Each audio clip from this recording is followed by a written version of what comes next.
Hello friends, कैसे हैं आप सभी। स्वागत है आपका हमारे यूट्यूब चैनल सक्सेस सीएससी में। और आज की क्लास में हम लोग डिस्कस करने वाले हैं यूपीएससी के जो प्रीवियस ईयर्स क्वेश्चंस होते हैं उनके बारे में।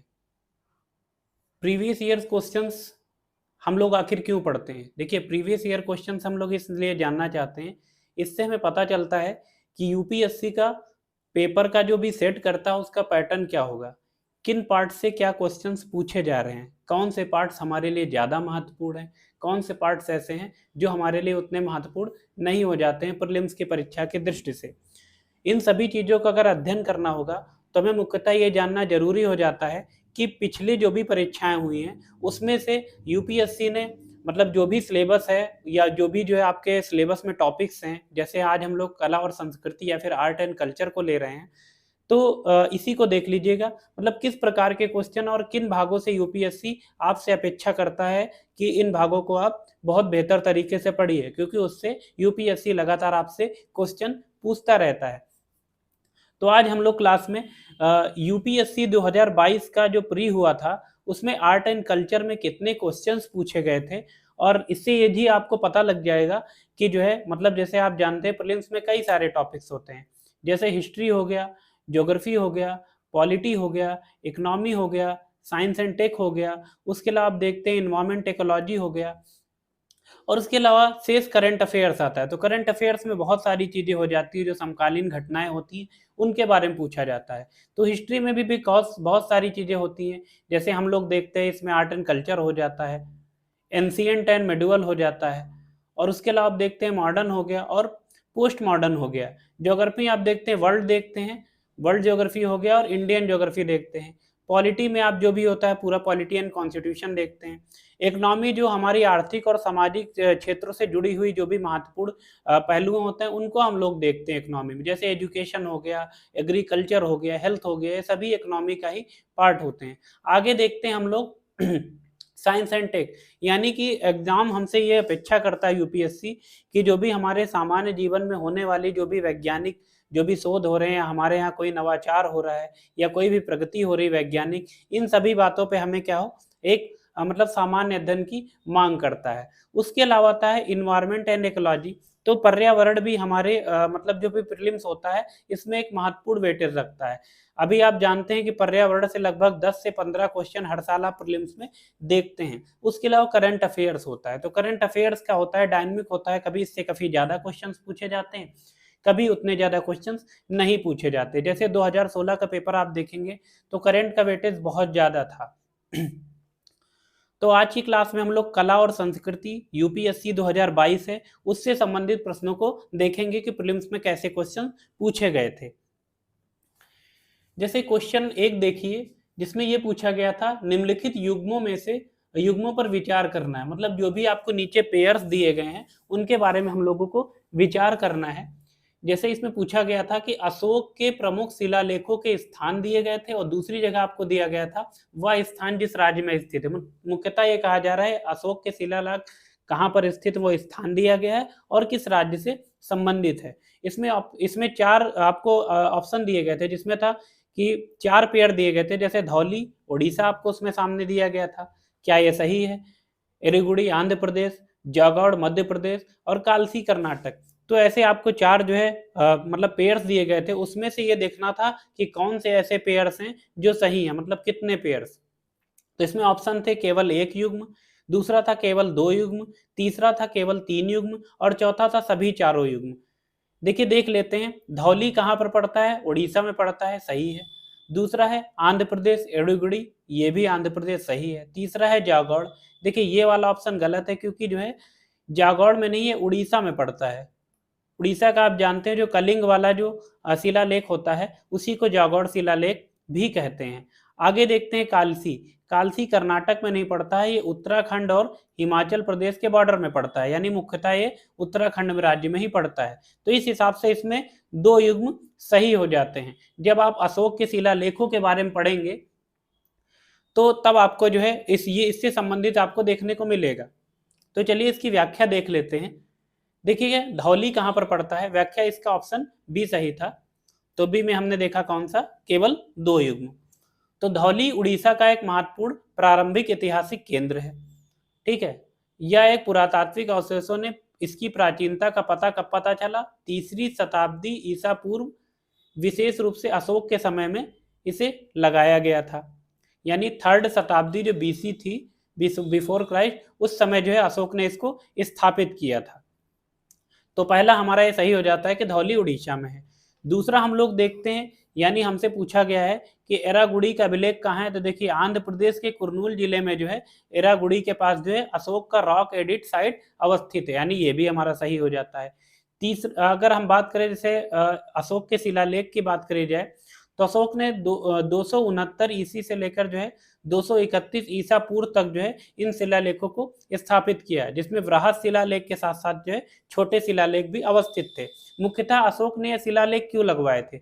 देखिए, एक होता था युद्ध के विजय के उपलब्ध में लगाए थे, दूसरा राष्ट्रीय प्रतीक के रूप में, तीसरा जो भी संदेश यानी जनता तक जो भी संदेश पहुंचाना होता था, यानी जो सार्वजनिक उपदेश होते थे, उसके लिए इन शिलालेखों को स्थापित किया जाता था।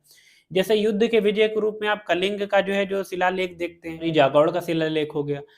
दूसरा जो है आप जानते हैं अपने धार्मिक प्रचार के लिए उसने मतलब धार्मिक उपदेशों के लिए भी शिलालेख लगाए, जो सार्वजनिक उपदेश हो गए, और राष्ट्रीय प्रतीक के रूप में भी इसके लिए शिलालेख स्थापित किए थे। तो बात करी जाए जागौड़ की, तो जागौड़ कहाँ है? उड़ीसा का एक स्थान है जहां पर अशोक का वृहद शिलालेख मौजूद है, और यह शिलालेख कलिंग शिलालेख भी कहा जाता है। आप जानते हैं अशोक ने जो है कलिंग के विजय के उपरांत जो है इस शिलालेख को स्थापित किया था। तो अगला है अशोक ने बौद्ध धर्म को अपनाया, ये बात सही है। तो कालसी स्थित शिलालेख में जो है ये चीज बताया गया है कि जो है अशोक ने जो है बौद्ध धर्म को अपनाया था। साथ साथ जो है अशोक ने मानवीय दृष्टि से लिपिबद्ध भी इस चीज को किया है। ठीक है, तो कालसी कहाँ है? उत्तराखंड और जो है हिमाचल प्रदेश के बीच में एक बफर जोन क्षेत्र में स्थित है। तो मुख्यतः ये कहाँ पर? उत्तराखंड राज्य में स्थित है। आगे हम लोग देखते हैं, यूपीएससी 2022 में पूछा गया था प्राचीन दक्षिण भारत में संगम साहित्य, यानी यहाँ हमसे क्या पूछी जा रही है? प्रश्न यहाँ पर संगम साहित्य से संबंधित है, इसके बारे में पूछा गया था। निम्नलिखित में से कौन सा कथन सही है? तो जैसे इसमें हम लोग देख लेते हैं, पहला ऑप्शन दिया गया था कि संगम कविताओं में भौतिक संस्कृति का कोई संदर्भ नहीं है, तो भौतिक संस्कृति का कोई संदर्भ नहीं है। और दूसरा था कि वर्ण और सामाजिक वर्गीकरण संगम कवियों को ज्ञात था, दूसरा हो गया। तीसरा है संगम कविताओं में अमर शौर्य का कोई संदर्भ नहीं है। आगे है संगम साहित्य में जादुई ताकतों को असंगत बताया गया है। देखिए पहला क्या है? भौतिक संस्कृति। जैसे संगम जो कविताएं यानी संगम जो साहित्य है वो तत्कालीन जो तमिल की जो साहित्य था या फिर तमिलों द्वारा जो रचित किया गया था उस समय के जो भौतिक सांस्कृतिक परिदृश्य को प्रदर्शित करता है। इस वजह से यहाँ पर पहला ऑप्शन गलत हो जाता है। अगला देखते हैं समर शौर्य। देखिए आप जानते हैं कि जो पुरम इनकी जो शैली होती, दूसरी शैली जो पुरम थी, दो प्रमुख शैलियां थी, अहम और पुरम। जो पुरम शैली थी वो जो है जो भी जो है समर शौर्य या इस सारी चीजों को जो है यहाँ पर संदर्भित किया गया था संगम कविताओं में। तो इस वजह से यहाँ पर संदर्भित नहीं वाला ऑप्शन गलत हो जाता है। संगम साहित्य में जादुई ताकतों को असंगत नहीं बताया गया, यहाँ पर संगत बताया गया, ये भी गलत हो जाता है। तो इस हिसाब से जो है एक ऑप्शन बी है जो कि वर्ण का सामाजिक वर्गीकरण संगम साहित्य को ज्ञात था, ये वाला सही हो जाता है। देखिए संगम साहित्य संगम साहित्य की बात करी जाए लगभग 300 से लेकर 300 ईसा पूर्व का बीच का जो समय है तमिलों द्वारा जो है विविध सामाजिक और पृष्ठभूमियों से निर्मित किया गया था। लगभग कितना 6 शताब्दियों का संग्रह है, यानी 300 ईसा पूर्व से लेकर 300 ईस्वी तक के बीच का। तो देखिए क्या है, ये व्यापार संबंधों को भी प्रदर्शित करता है, क्योंकि उस समय आप जानते हैं भारत से भूमध्य सागर, पश्चिम एशिया और दक्षिण पूर्व एशिया के बीच में आपको व्यापार संबंधी जो कुछ साक्ष्य वहां पर देखने को मिलते हैं। तो ये भी संगम साहित्य में आपको देखने को मिलेगा। बात करी जाए संगम की कविताओं की बात करी जाए, 2 प्रकार के कविताओं का संग्रह है। इसकी 2 प्रमुख शैलियां हैं। तो एक शैली आपको देखने को मिलेगी अहम या फिर अगम के रूप में, और दूसरी आपको मिलेगी पुरम के रूप में। जो अगम है यहाँ देख लीजिए 2 मुख्य विशेषताएं हैं। 5 प्रेम संग्रह अकम कहलाते हैं या फिर अगम, सॉरी अकम है। और दूसरा होता है 2 संग्रह वीरता यानी पुरम पर आधारित है। देखिए जो अहम होता है वो बेसिकली प्रेम, यौन संबंध आदि मानवीय पहलुओं की अमूर्त चर्चा पर केंद्रित होता है। वहीं पुरम की बात करी जाए पुरम सामाजिक जीवन, नैतिकता, वीरता, रीति रिवाज आदि मानवीय अनुभवों से संबंधित होता है। यहाँ पर देखिए संगम साहित्य में पवित्र और जादुई शक्तियों पर विश्वास को जताया गया, यानी ये वाला ऑप्शन हमारा गलत हो जाता है, क्योंकि वहां पर बताया गया था विश्वास नहीं जताया जाता है, और इसे हम लोग संगम साहित्य में क्या होता है, अनूक कहा जाता था।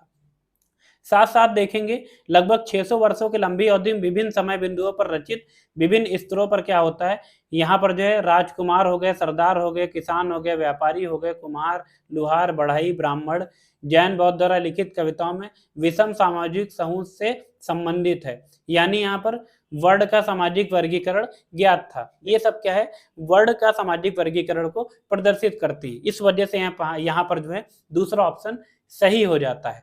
एक और चीज देख लेते हैं, देखिए संगम साहित्य में देखिए तीन संगम हुए थे, तो तीन संगम कहाँ कहाँ पर हुए थे। पहला संगम हुआ था पांड्य राज्य में, तो पांड्य राज्य में होता है, और पांड्यों के संरक्षण में होता है, और कहाँ पर किया जाता है, मदुरै में होता है, और जो है इसकी अध्यक्षता कौन कर रहा था, अगस्त्य या फिर शिव कर रहे थे। दूसरा कहाँ पर होता है, ये भी पांड्य के द्वारा ही राज्य में किया जाता है, और दूसरा कपाटपुरम में होता है, कपाटपुरम में किया जाता है, और इसकी अध्यक्षता जो है प्रारंभ में कौन करता है, अगस्त्य करते हैं, और बाद में इसको जो है तोलकापियर द्वारा किया जाता है। आप जानते हैं तोलकापियर ने जो है, तोलकापियर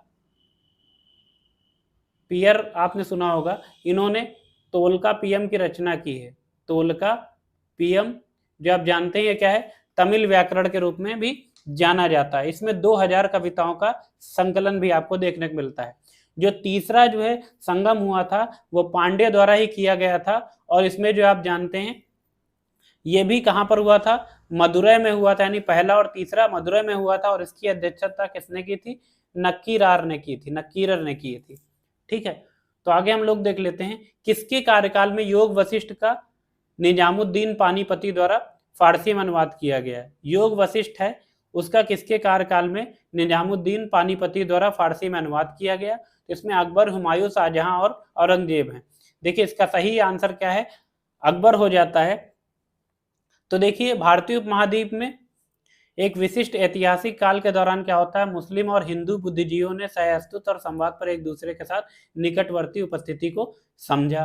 ठीक है, तो अब यही देखते हैं कि जो योग वशिष्ठ के रूप में क्या होता है, तत्कालीन सम्राट अकबर के समय इसको प्रोत्साहन मिला था। ठीक है, क्योंकि 1597 ईस्वी में 3 सहयोगी अनुवादकों की टीम द्वारा क्या किया जाता है, इसे पूरा किया जाता है। आप जानते हैं 1556 से लेकर जो है 1606 तक का जो कार्यकाल होता है वो अकबर के कार्यकाल होता है। तो 1597 ईस्वी में जो है इसे पूरा किया गया था। उस समय किसका कार्यकाल था, उस समय कार्यकाल था अकबर का। तो सबसे पहले इन अनुवादकों को सम्राट जहांगीर द्वारा व्यक्तिगत रूप से अधिकृत किया गया था। तो यहाँ पर कंफ्यूज नहीं होना है, क्योंकि जो है उस समय कार्यकाल जो है अकबर का था। ठीक है, तो इसमें कौन कौन शामिल थे, मुस्लिम दरबार के दौरान विद्वान निजामुद्दीन पानीपति हो गए, और हिंदू पंडित जगन्नाथ मिश्र बनारसी हो गए, और पठान मिश्रा जाजीपुरी, ये लोग शामिल थे। तो इसका सही आंसर क्या हो जाता है, अकबर हो जाता है। तो आगे देखते हैं क्वेश्चन नंबर 4, ये भी यूपीएससी 2022 कला एवं संस्कृति में पूछा गया था कि हाल ही में हैदराबाद में भारत के प्रधानमंत्री द्वारा रामानुज की जो है आसन मुद्रा में विश्व की दूसरी सबसे ऊंची मूर्ति का उद्घाटन किया गया था। निम्नलिखित में से कौन सा कथन रामानुज की सही शिक्षाओं को प्रदर्शित करता है।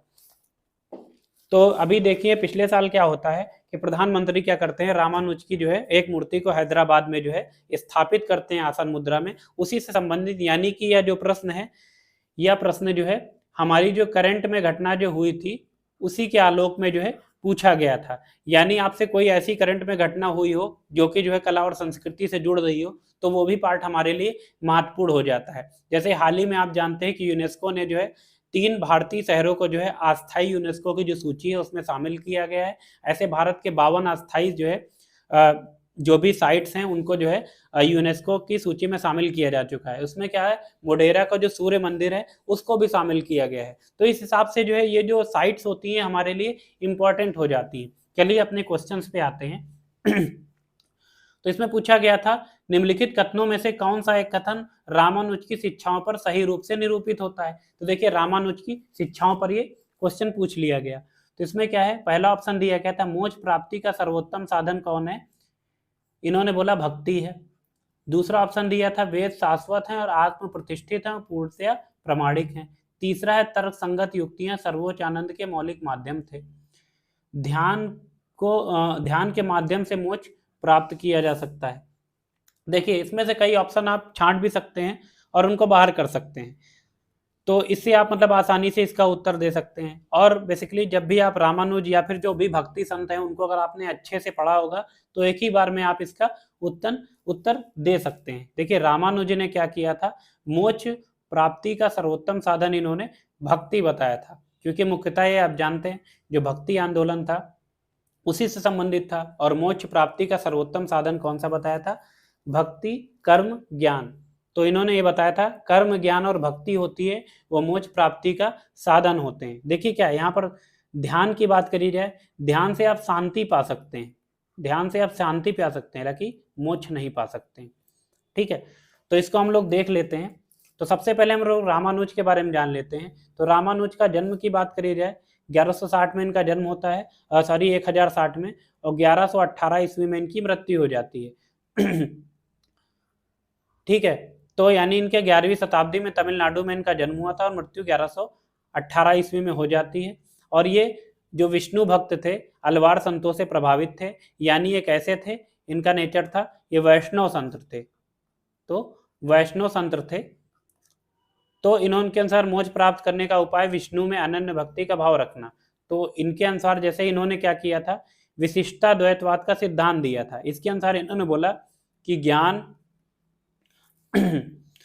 हो गया, कर्म हो गया, भक्ति हो गई, तो ये सभी क्या हैं, मोक्ष प्राप्ति के साधन होते हैं। तो इन्होंने ऐसा कहा। ठीक है, तो और ये क्या थे, तमिल ब्राह्मण थे। तो और इन्हीं के कारण क्या होता है, इनकी नई धारा से प्रेरित होकर परवर्ती काल में उत्तरी भारत में भी भक्ति विकसित हुई। ठीक है, और विशिष्टा द्वैतवाद सिद्धांत के अनुसार इन्होंने बताया कि आत्मा परमात्मा से जुड़ने के बाद भी अपना अलग सत्ता जो है बनाकर रखती है। यानी इन्होंने बोला कि आत्मा है और परमात्मा है, एक दूसरे के साथ जुड़ जाते हैं, लेकिन ये इसकी एक अलग सत्ता होती है, ये इसी के साथ संलयित नहीं होती है। जैसे शंकराचार्य ने बोला था, अद्वैतवाद का सिद्धांत दिया था, यानी बोला कि आत्मा और परमात्मा एक ही है, मतलब ये अलग नहीं। इन्होंने इसको विशिष्टा द्वैतवाद का सिद्धांत दे दिया, बोले आत्मा और परमात्मा जो है मतलब एक दूसरे से जुड़ने के बाद भी अलग सत्ता के रूप में दिखाई पड़ती है। आगे क्वेश्चन 5 पूछा गया था कि, तो देखिए इसमें हाल ही में प्रधानमंत्री ने वेरावल में सोमनाथ मंदिर के निकट एक सर्किट हाउस का उद्घाटन किया। तो सोमनाथ मंदिर के बारे में निम्नलिखित में से कौन सा कथन सही है। तो इसमें पहला ऑप्शन दिया गया था सोमनाथ मंदिर ज्योतिर्लिंग देव मंदिर में से एक है। दूसरा ऑप्शन था अलबरूनी, सोमनाथ मंदिर का वर्णन किया अलबरूनी ने यात्रा वृत्तांत में। सोमनाथ मंदिर की प्राण प्रतिष्ठा, आज के मंदिर की स्थापना राष्ट्रपति एस राधाकृष्णन द्वारा की गई थी। तो इसमें कई सारे कूट दिए गए थे, इसमें से किसी एक का चयन किया गया था। जैसे पहला करना था जिसमें केवल 1 और 2 है, बी में केवल 2 और 3 है, सी में केवल 1 और 3 है, डी में 1, 2 और 3 है। तो देखिए ऐसे क्वेश्चंस को आप अगर इसमें से कोई आपको ऑप्शन पता हो जो कि मतलब गलत हो तो इससे बिल्कुल ईजी हो जाता है। जैसे आप ये देख लीजिए कि आपको ये तो पता है कि ज्योतिर्लिंग में से एक है, लेकिन आपको ये नहीं पता है कि अलबरूनी ने सोमनाथ मंदिर का वर्णन किया था या नहीं किया था, आप इस पे कंफ्यूज हैं। तो आप तीसरे को देखेंगे, जैसे इसमें कहा गया है सोमनाथ मंदिर के प्राण प्रतिष्ठा, आज के मंदिर स्थापना राष्ट्रपति एस राधाकृष्णन की बात की गई है, द्वारा की गई थी। तो आप याद करिए कि सोमनाथ मंदिर वैसे कब बना था, 1951 में बन के तैयार हुआ था। तो आप बता सकते हैं उस समय जो है भारत के राष्ट्रपति कौन थे। उस समय भारत के राष्ट्रपति कौन थे, तो राजेंद्र प्रसाद थे। तो भारत के प्रथम राष्ट्रपति राजेंद्र प्रसाद थे। तो उन्होंने क्या किया था, इसके द्वारा इसकी स्थापना की गई थी, मतलब उन्हीं के समय में इसकी स्थापना की गई थी। तो ये वाला ऑप्शन क्या हो जाता है, गलत हो जाता है। तो यानी इसके अनुसार तीसरा यहाँ पर भी गलत हो रहा है, तीसरा यहाँ पर भी गलत हो रहा है और तीसरा यहाँ पर भी। तो इस हिसाब से केवल ए ऑप्शन सही हो जाता है। तो इस प्रकार से भी आप इसको सॉल्व कर सकते हैं। तो इसका हम लोग उत्तर देख लेते हैं, केवल 1 और 2 यानी ए। तो सोमनाथ मंदिर कहाँ स्थित है, गुजरात के उपमहाद्वीप के पश्चिमी अरब सागर तट पर स्थित है। आप जानते हैं गुजरात है, ठीक है, तो गुजरात वाला ये वाला पार्ट है, तो इसमें यहाँ पर आपको सोमनाथ देखने को, सोमनाथ मंदिर यहाँ पर देखने को मिलेगा। तो ये क्या है, 12 ज्योतिर्लिंगों में से प्रथम है। और अल-बरूनी ने अपने यात्रा वृत्तांत में क्या किया था, इस यात्रा वृत्तांत में इसका वर्णन किया था। इससे प्रभावित होकर क्या होता है, महमूद गजनवी क्या होता है 1024 में आता है और जो अपने 5000 सैनिकों के द्वारा इस पर आक्रमण करता है और इस मंदिर के साथ जो है लूटपाट करता है, ठीक है। तो इसके आगे आप देख लेते हैं कि 13 नवंबर 1947 को सोमनाथ मंदिर का पुनर्निर्माण जो है सरदार पटेल द्वारा करवाया जाता है, ठीक है। तो 11 मई 1951 को क्या होता है, तत्कालीन राष्ट्रपति राजेंद्र प्रसाद के समय जो है मौजूदा जो मंदिर उसमें प्राण प्रतिष्ठा की यानी इसकी स्थापना की गई, ठीक है। तो आई होप इसे समझ गए होंगे आप। अगला देख लेते हैं। तो क्वेश्चन 6 था, भारतीय इतिहास के संदर्भ में निम्नलिखित मूल ग्रंथों पर विचार कीजिए। तो इसमें पूछा, पहला नेत्तिकरण हो गया, परिशिष्ट पर्वन हो गया, अवदान शतक, त्रिषष्टि लक्षण महापुराण। तो इसमें आपको देखना है कि जो है इसमें से जैन ग्रंथ कौन है, तो हमें इसमें से जैन ग्रंथ छांटना है। तो हमें पता है कि परिशिष्ट पर्वन जो है जैन ग्रंथ है, लगभग आई होप सभी लोगों को ये चीज याद होती है। यानी कि इसमें हम लोग देख लेते हैं हमारे लिए कौन कौन से ऑप्शन हो जाते हैं, यानी कि यहाँ पर भी 2 है, यहाँ पर भी 2 है, ये यानी ये वाला ऑप्शन हमारा कट जाता है। तो हमारे पास ऑप्शन देखते हैं कि ऐसा कौन सा हमें जो दूसरा पता है। दूसरा हम लोग जानते हैं जो अवदान शतक है वो क्या होता है, जो बौद्ध धर्म की जो जातक कथाएं हैं उनसे संबंधित है। तो अवदान शतक जो तीसरा वाला ऑप्शन होता है, देखिए तीसरा यहाँ पर भी मौजूद है, यानी ये वाला ऑप्शन कट हो जाता है, ये वाला ऑप्शन कट हो जाता है। इस हिसाब से केवल बी ऑप्शन बचता है, तो यहाँ पर केवल बी ही सही होगा, यानी 2 और 4 हो जाते हैं। यानी नेपथ्यकरण जो है किसी अन्य जो है धर्म से संबंधित है। तो नेपथ्यकरण भी जो है बौद्ध धर्म के थेरवाद से संबंधित है, ठीक है। और बाकी दोनों किससे, जैन धर्म से ही संबंधित हैं। तो देखिए व्याख्या देख लीजिए, नेतप्पीकरण किससे, बौद्ध पौराणिक ग्रंथ है जो थेरवाद बौद्ध धर्म के पाली कैनन खुदाका निकाय में शामिल किया गया था। परिशिष्ट पर्वन की बात करी जाए, इसे हेमचंद सूरी द्वारा जो है 12वीं शताब्दी में इस संस्कृत महाकाव्य को लिखा गया था। ये प्रारंभिक जैन शिक्षकों के इतिहास का विवरण प्रस्तुत करता है। आगे देख लेते हैं अवदान शतक। तो अवदान शतक 100 से अधिक जो बुद्ध की किंवदंतियां हैं जो संस्कृत में संकलन किया गया, यानी जो जातक कथाएं हैं जो कि कहानियां हैं उससे संबंधित है। त्रिषष्टि लक्षण महापुराण की बात करी जाए, यह भी प्रमुख जैन ग्रंथ है। इसकी रचना जो है प्रमुख रूप से जो है जिनसेन सूरी जो आचार्य थे उन्होंने जो है राष्ट्रकूट के शासनकाल के दौरान की थी। तो इस प्रकार से जो है केवल 2 और 4 यहाँ पर सही हो जाते हैं, यानी परिशिष्ट पर्वन और त्रिषष्टि लक्षण महापुराण। तो अगला क्वेश्चन है, ये भी यूपीएससी 2022 में पूछा गया कि भारतीय इतिहास के संदर्भ में निम्नलिखित युग्मों पर विचार कीजिए। तो इसमें क्या दिया गया था, एक तरफ ऐतिहासिक व्यक्ति दिए गए थे, दूसरी तरफ किस रूप में जाने जाते हैं। तो देखिए इसमें आर्यदेव दिया गया है, तो आर्यदेव क्या है, जैन विद्वान के रूप में दिखाया गया। दिगनाथ बौद्ध विद्वान और नाथ मुनि ये वैष्णव विद्वान। तो इसमें हमें ये देखना है कि कितने युग में इसमें से सही है। तो इसमें देख लेते हैं जो आर्यदेव हैं, तो आर्यदेव कौन है, बौद्ध भिक्षु हैं। तो क्या है, बौद्ध विद्वान थे, बौद्ध भिक्षु। और इसके जो है आप जानते हैं नागार्जुन को जानते हैं, जिन्होंने शून्यवाद का सिद्धांत दिया था, वो उनके शिष्य हैं। तो यानी पहला वाला ये युग्म गलत हो जाता है। तो अब बात आती 2 युग्म, यानी दिगनाथ बौद्ध विद्वान और दूसरा है नाथ मुनि वैष्णव विद्वान। तो जी हाँ, दिगनाथ जो है बौद्ध विद्वान थे और ये भारतीय तर्कशास्त्र के बौद्ध संस्थापकों में से एक हैं। नाथ मुनि वैष्णव विद्वान है। तो इसका ऑप्शन सी, केवल 2 युग्म सही हो जाते हैं। तो इसमें देख लेते हैं इसकी व्याख्या। तो इसमें आर्यदेव क्या है, महान बौद्ध भिक्षु नागार्जुन के शिष्य और माध्यात्मा दार्शनिक थे। तो नागार्जुन के शिष्य और माध्यात्मा दार्शनिक थे। दिगनाथ की बात करी जाए, भारतीय बौद्ध विद्वान और भारतीय तर्कशास्त्र के बौद्ध संस्थापकों में से एक थे। श्री रंगनाथ मुनि, जिन्हें हम लोग श्रीमन नाथ मुनि के नाम से भी जानते हैं, और ये वैष्णव धर्मशास्त्री थे। तो इसलिए देख लेते हैं केवल 2 युग में ही सही होते हैं, पहला गलत हो जाता है। तो ये थे 2022 यूपीएससी में जो कि कला और संस्कृति से प्रश्न पूछे गए थे। इससे आप इन प्रश्नों को देखकर आप आइडिया लगा चुके होंगे कि यूपीएससी में किस प्रकार से ऐसे क्वेश्चन पूछे जाते हैं और परीक्षा के दृष्टि से कौन से चैप्टर्स महत्वपूर्ण हो जाते हैं। जैसे ये वाला आप जानते हैं, बौद्ध, जैन और वैष्णव धर्म से संबंधित ये प्रश्न था, यानी इसमें जो विद्वान है उससे संबंधित है। इसके पहले आप देखते हैं ये भी जैन और बौद्ध से ही पूछा गया है, यानी आपने इस क्वेश्चन पेपर में जैन और बौद्ध से संबंधित 2 प्रश्न देख लिए हैं। तीसरा हमने देखा था जैसे मंदिर स्थापत्य के बारे में पूछा गया है, तो सोमनाथ मंदिर के बारे में पूछा गया है, तो ये भी हमें देखना है कि ज्योतिर्लिंग कौन कौन से हैं और मंदिर के बारे में हमें पढ़ना है।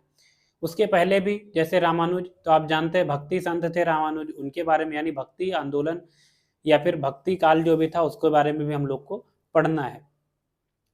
उसके अलावा जैसे योग वशिष्ठ, निजामुद्दीन पानीपति, जैसे आप जानते हैं कई सारे, जैसे महाभारत का अनुवाद किसने करवाया, रामायण का अनुवाद, इस टाइप के जो अनुवाद जो है मध्यकाल में करवाए गए हैं उर्दू फारसी में, तो इस टाइप के अनुवादों को हम लोग को देखना है। तो मध्यकाल के लिए हमारा मुगल शासनकाल भी हमारे लिए इंपॉर्टेंट हो जाता है। तमिल साहित्य या संगम साहित्य को हम लोग देख लेते हैं, ये भी चैप्टर हमारे लिए महत्वपूर्ण है। उसके अलावा जो है ये हमने देखा कि अशोक के शिलालेख भी हमारे लिए महत्वपूर्ण हो जाते हैं।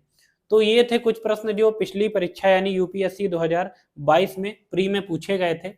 और ऐसे ही प्रश्न हम लोग जो है अभी हम लोग जो है आर्ट एंड कल्चर से संबंधित हमने प्रश्न देखा, तो आगे क्लास में हम लोग आर्ट एंड कल्चर के 2021 हो गया, इसी तरह 2013 तक के प्रश्न हम लोग देखेंगे, ताकि एक आर्ट एंड कल्चर से संबंधित जो भी प्रश्न पूछे जा रहे हैं, किन किन क्षेत्रों से पूछे जा रहे हैं, इसका जो सामान्य आइडिया है, बेसिक आइडिया हम लोग लगा सकते हैं और ऐसे चैप्टर्स पर ज़्यादा ध्यान देने की कोशिश करेंगे जो कि हमारी परीक्षा की दृष्टि से महत्वपूर्ण हो जाते हैं।